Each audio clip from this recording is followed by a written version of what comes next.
Artiin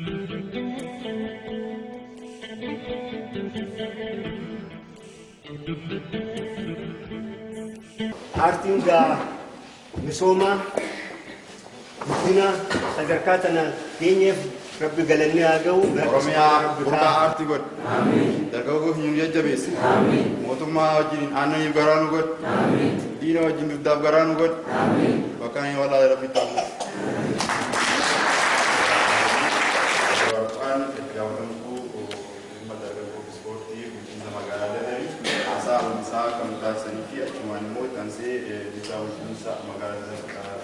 Antiba magara zara kan wakilan usia hamil itu semua.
nurraa eegamu akka dargaggooti akka hawaasaatti akka jiraataa magaalaatti fakkeenyummaa isaanii kanaaf dargaggoota akkanaa kana kinnisa barbaada.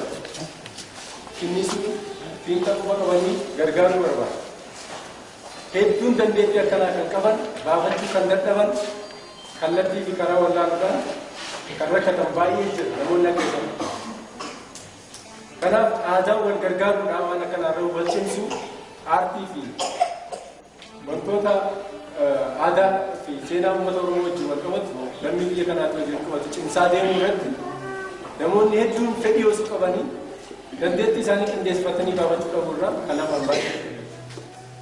Wanta akkanaa kana jajjabeessuun kan biraallee daran akka ba'u godhu taasisa. Kanaaf waan laafaa akka salphaatti ilaallu osoo hin taane waan hundarra addatti goonee kan ilaallu haaraaf magaalaa keenya. Kan duraatiifis magaalaa keenya. Magaalaa keenya qofa osoo ta'in akka aanaa Dadar godinallee jechuudha akka aanaa Dadaritti magaalaa Dadar waan haaraa waan yeroo jalqabame waan ta'eef itti fufiinsaan dargaggoonni fayyadamummaa dargaggoof dubartiis kan jennu bifuma adda addaatiin keessaa bahee kan mul'atu barattoonnis hayyoonnis adda duroonnis tooftaalee akkanaa kanatti fayyadamanii dandeettii isaanii akka baafataniif bulchiinsi magaalaa karaa hundumaanuu deeggarsa adda addaa godhuudhaaf ammas qophii gahaa akka godhu fuula biraafillee deeggarsa itti fufiinsaaf akka godhu ibsuu barbaada. Dhumarratti immoo dhaamsiin qabu obbo Abrahaam ammas daran cimee akka itti fufuu fi Abrahaam gargaaruuf immoo namuu kitaaba kana akka dubbisu barbaada. Kitaaba kana namuu loomiin 50 nama 50 suunfannaa funyaanii isaati nama tokkoof immoo baata. Abrahaam deeggaruu jechuun kitaaba kana dubbisu. Namni hundi kitaaba kana akka fayyadamu. Manneen barnootaa keenya hundi irratti akka dubbifamu hawaasni akka beekumsi kennuuf taasisuudhaaf yaada kan akka goone baga gammannee nutis maddii haa dhaabbannu jaa galatooma.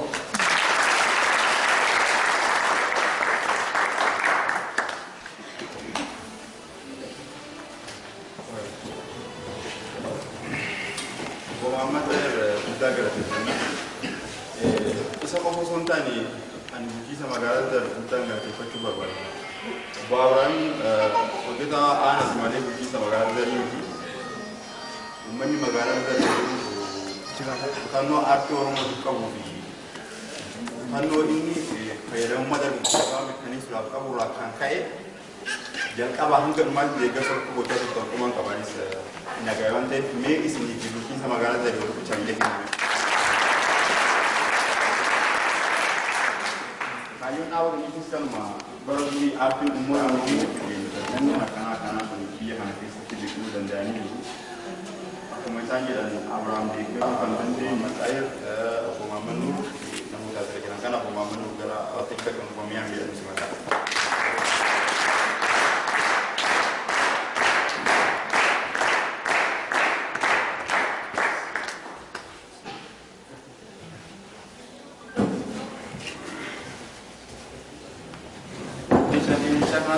Semua perbuatan dari pertama kita jenuh.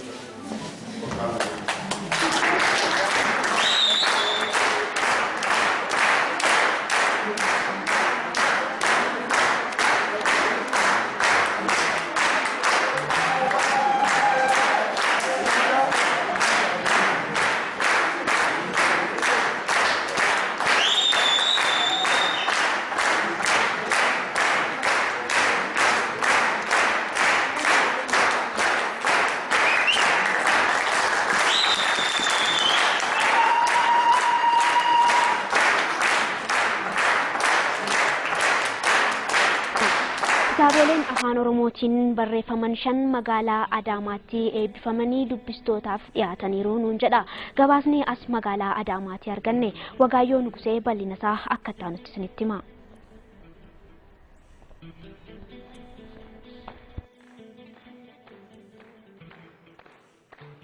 kitaaboleen afaan Oromootiin barreeffamanii dubbistootaaf dhiyaatan kunneen barreessitoota garaa garaatiin kan barreeffamanidha. Mata dureewwan kitaabota eebbifaman kanneenis Hiree Galgalaa, Du'a Gurraacha, Jiruu moo Du'a, Duubaa immoo Biyya, Hordofa Seenaa fi Du'a Laga Abbayyaa irratti kan jedhanidha. Kitaabolee kanneen keessaa sadeen isaanii asoosamoota afaan Oromooti. Kitaabni inni tokko kitaaba asoosamaa Agaataa Kiristii Days on the Nile jedhu Du'a Laga Abbayyaa irratti jedhamee afaan Oromootti kan hiikamedha. Kitaabni inni tokko garuu kitaaba qorannoo seenaati. Sirna eebba kitaabolee kana irratti kan argaman Dr. Gammachuu Magarsaa haasaa godhaniin uummanni Oromoo haalleen jiruuf jireenya isaa seenaa keessatti dabarse karaa garaagaraatiin ibsachuu ergi jalqabee kan ture ta'us ragaalee barreeffamaa hedduminaan hin qabu jedhan. Barreessitoonni waa'ee uummata Oromoo quuqamanii afaan Oromootiin barreessanii kitaaba qopheessan hundi galata argachuu qabus jedhan. Oromoon hin katabin malee rakkoo isaa eega himachuu eegale. Dhihee barihee waggaan isaa dheerateera. Waraqaatti hin katabamne malee seenaan sun badeen jiru. Kana kan katabu isin kan keessan duwwaa otoo hin ta'in kan abaabayyuu, kan akaakayyuu, kan abbaa keessanii, kan keessan. Hojiin keessan baay'ee guddaa, baay'ee ulfaataadha. Ijoolleen har'a nu dura, nu hangafoota keessan dura afaan Oromootiin waan hamma kitaabaa ga'u qortanii shanan saa asitti dhiyeessitan kun gosa biraa gola biraa galata guddaadha qabdu ammallee galata argadhaan. Barruun afaan Oromoo yeroodhaa yerootti baay'inni isaa dabalaa jira.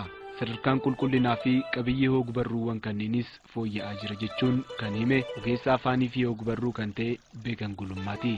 Barreessitoota kitaabolee kanneen eebbisiisan keessaa tokko yaada kennaniin hogbarruu barreeffamaa afaan Oromoo guddisuuf hawaasni barreeffamoota afaan Oromootiin dhiyaatan bitatee dubbisuu qaba jechuun amaniiru. Namoota sirna eebbaa kitaabolee kanneen irratti argaman keessaa tokko akka jedhanitti kitaaboleen afaan Oromoo bifa kanaan dhiyaachuun isaanii kan isaan gammachiise ta'uu eeranii dhaloonni qubee aadaa dubbisuu fi barreessuu cimsachuu qaba jedhan. Kitaabni shan guyyaa tokko eebbifamuu dhageessin beeku. Eebbifameef hin beeku. Kanaaf kun waan gaariidha. Jajjabaatus qaba.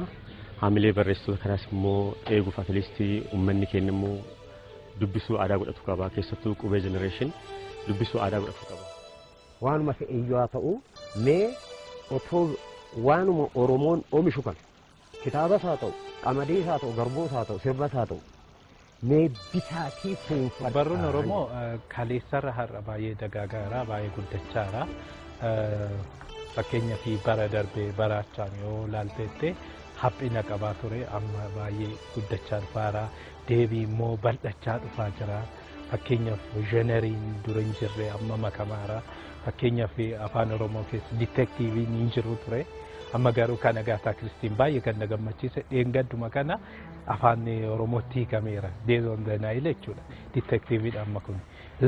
Laaf istooriin jijjiiramaa jiru. Kitaabni afaan Oromoo mata dureen isaa Hiree jedhu qophaa'ee eebbifameera. Tafarii Guddataas achitti argamee waan qindeessee isiniif dhiyeessa. Kitaabni Hiree jedhamu kan barreessaa Abrahaam Tasammaatiin barreeffame bulchiinsa magaalaa Adaamaa galma ganda Duwwaa 10 keessatti eebbifame. Sirna eebba kitaaba Hiree jedhamu kana irratti barsiisotaa fi barattoota Yuunivarsiitii Saayinsii fi Teekinooloojii Adaamaa dabalatee keessummoonni biroo argamanii jiru. Keessummoonni sirna eebba kitaaba kanaa irratti argaman kunniin kitaabni afaan Oromootiin maxxansiifame kun guddina afaanichaa fi seenaa jiru lafa kaa'uu keessatti gaheen qabu salphaa miti jedhu. Kitaaba barreessuun afaan Oromoodhaa guddisuun caalattu seenaa Oromoodhaa barreessuudha takka dinagdee Oromoodhaa barreessuudha. Yeroo Oromoon gaafas keessa jiru barreessuudha. Fuulduree hegeree Oromoodhaa barreessuudha. Afaan Oromootiin ogummaan kun barreeffamuu jechuun waa hedduu falaasama yeroo ammaan tana ibsu. Ogummaan waan tokko falaasama Oromoo garuu barreessuun waan guddaadha. Kanaaf wanni barreeffamu hundinuu if keessaa falaasama qaba. Falaasama maali? Hawaasummaadhaa, diinagdeedhaa, siyaasaadhaa, seenaa. Barreessaa kitaabichaa kan ta'e Abrahaam Tasammaa kitaaba kana Hiree jechuun maaliif akka itti moggaases akkas jedha.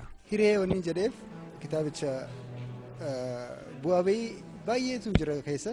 bu'aa bayii san keessa dabree namni hiree isa qunnamu hiree waaqni kenneef achirratti namni haala kamiin akka waan tokko taree gara tokko ga'uu danda'a waan jiru achirraa ta'uudhaan xumura irratti hiree nama tokko waan argisiisuuf sanaaf hiree jechuu eegale. Keessummoonni kunniin faayidaa kitaaba kanaa erga dubbatanii booda mirgi afaan Oromootiin kitaaba maxxansiisuu sirna durii keessa kan hin eeyyamamne ta'uu isaa fi sirna ammaa kana keessa mirgi kun bilisaan kan jiru ta'uu isaa ibsaniiru. Barreessuun dhooggadha itti jedhame sanitti warra barreessaa turanidha. So barreessuun dhooggadha afaan Oromootiin barreessuu yakka.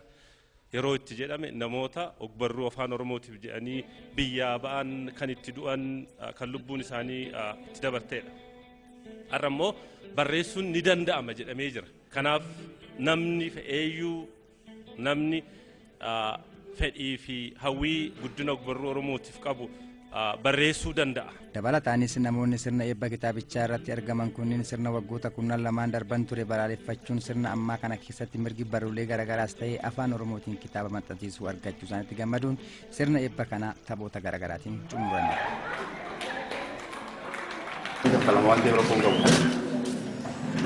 Sagantaan kanatti yaada hirmaattootaa fi fayyummoo yaada keessa waan ta'eef saganticha kallattumaan warqaa fi dabarsaa namni yaada qabdan dabareedhaan akka waan yaada keessa kenna akka marii fakkeessine. Muuxannoo addaa isarraa fudhachuu barbaadan kallattiidhaan yaadaa fi gaaffii qabdanii kaasanii sanarra dhaabbannee marii faanaa gaggeessinee yaada keessa fudhannee gaaffii keessanii kallattii muuxannoo ishee godhu.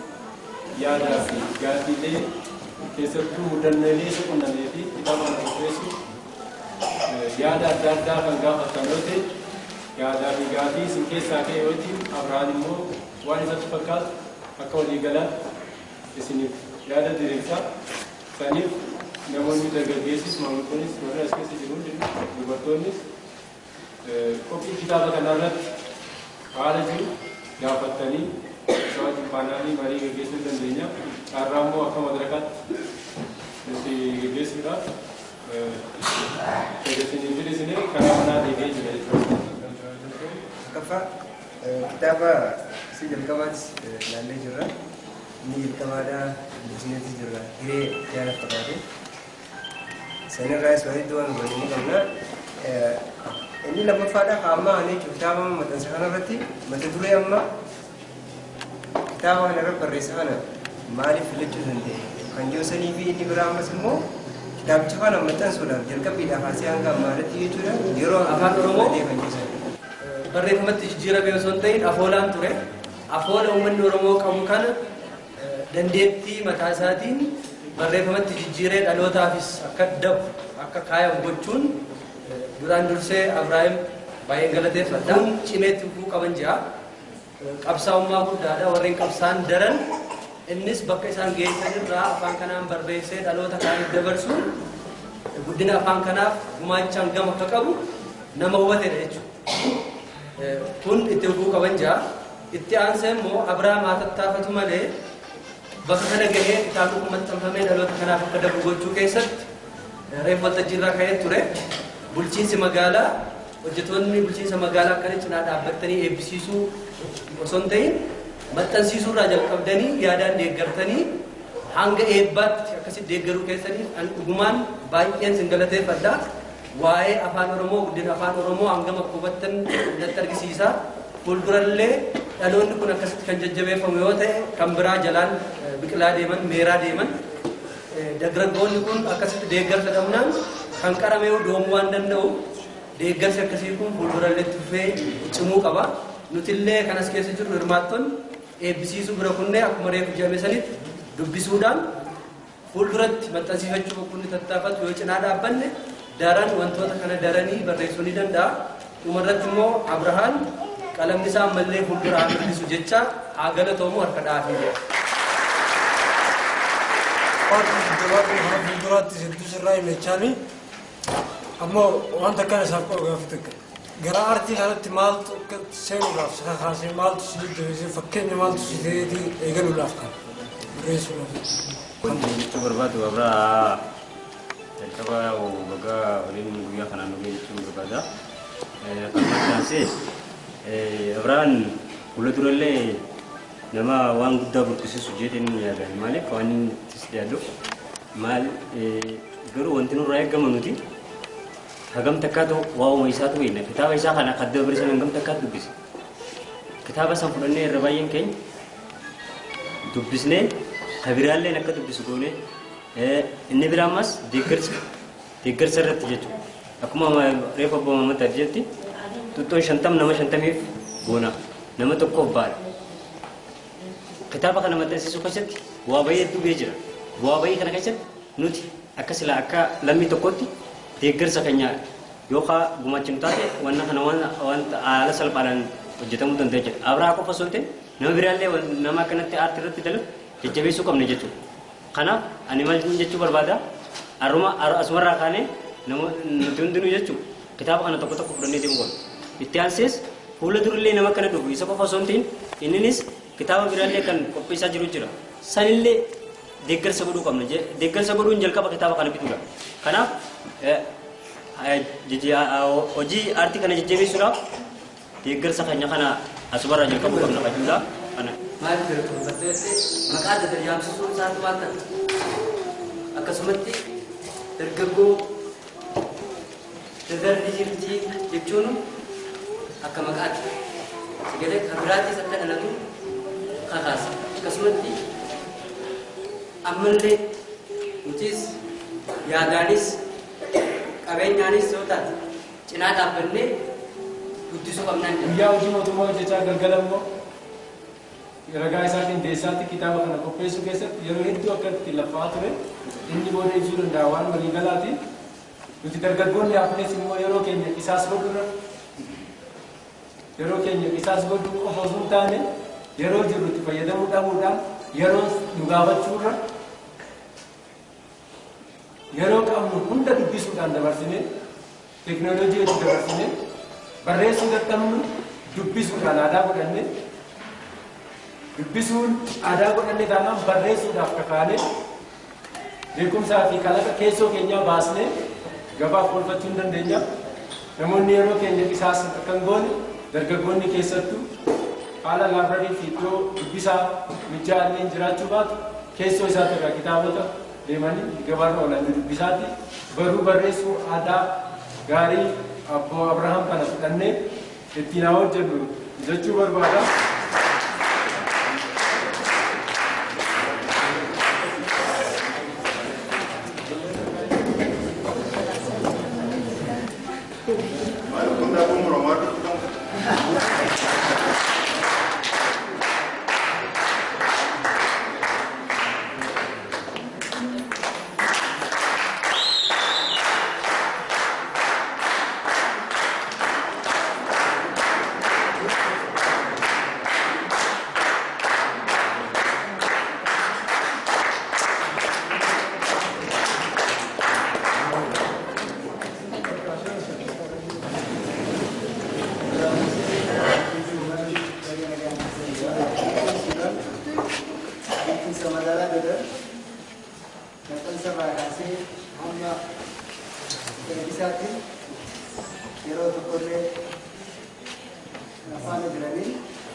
Afaan Oromoo kanaan dura akkuma beekamutti namoota barreessanii fi namoota itti dubbatanuun dho'isaadhaan dubbataa ture. Namoonni barreessan ajjeefamaa biyya baa turan. Har'a immoo carraa argamee carraa kanatti fayyadamnee waan akka kitaabaa godhu maxxansuun waan guddaadha. Gara dhumaan gara gaaffii mana keessaa dhiyaate mata duree kana maaliif dhiyaatee fi yeroo waan sanatti godhatee waan jiru mata duree kana kitaabni kun barreessituu Ingilizii Agaataa Kiristii jedhamtutu barreessee dura sanii gama afaan Oromootti jijjiire. These on the Niger mata dureen dura lagaa fayyaa jechuudha. Yaa maal akka ta'e namni dubbisee seenaan isaa maal irratti hundaa'aa waan jiru yoo laalle seenaa yakkaa yaada fagoo fi walxaxaa waliin dabalatee qorannooleen sammuu ta'an jaalala yeroo dura jaalaleen booda dabalaa deemu hinaaffaa fi haaloo bahu abbootiin qabeenyaa yeroo baay'ee jaalala qarshii daangaa hin qabneen bitamanii namoota isaanii gadi jiran akka miidhan kitaabni kun ifatti waan agarsiisa. Kanaafuu hiikaa waan ta'eef sanaafuu dura lagaa fayyaa jedhanii yeroo albasitti fudhate waan jiru maxxansuun bu'aa baay'ee guddaa qaba. Hiikuudhaaf waan kana guyyaa 40 natti fudhate. Fuula 220 kana hiikuudhaaf guyyaa 40 natti fudhate. Maxxansuudhaaf fi sirreessuudhaaf garuu waggaa 5 natti fudhate. Gama aartii seenuudhaaf maaltu si qaqqabsiisa waan jiru. Namni kamiyyuu kennaa mataa isaa qaba. Kennaa mataa isaa itti fayyadamnaan wanni godhuu hin dandeenye kan godhuu hin jiru. Kanaafuu ani yoo barreessuu baadhee yoo dubbisuu baadhee waan jiru waan fannifamu itti fakkaata. So kanumaafin kana dubbisuutti gara barreessuu ana seenee jira.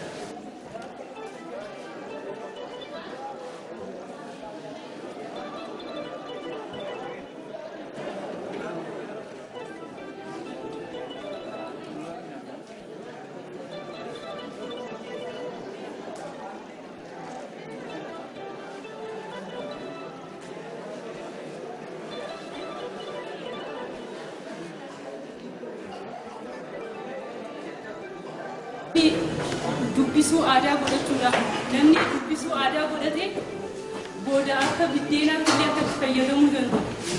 Kitaaba san dubbisuu qofa osoo hin ta'in barreessuu illee akka affeeramuu danda'u muuxannoon abbaa irraa arganne kun nu barsiisee faadhaas namni dhaggeeffatee galuu qofa osoo hin ta'in namni harkaa hin qabne illee maallaqa barbaaddatee kitaaba kana bitatee akkamitti inni kun gara kanatti hiikuu danda'e kitaaba kana qofa osoo hin ta'in kitaaba Ingiliffaa inni irraa tiraansileet godhee illee barbaanne muuxannoo isaa kanarraa fudhannee waggaa immoo dargaggoo kitaaba hedduu maxxansiisuu danda'u kan magaalaa daddaryaamsisuu danda'u hedduu as keessaa argachuu qabne.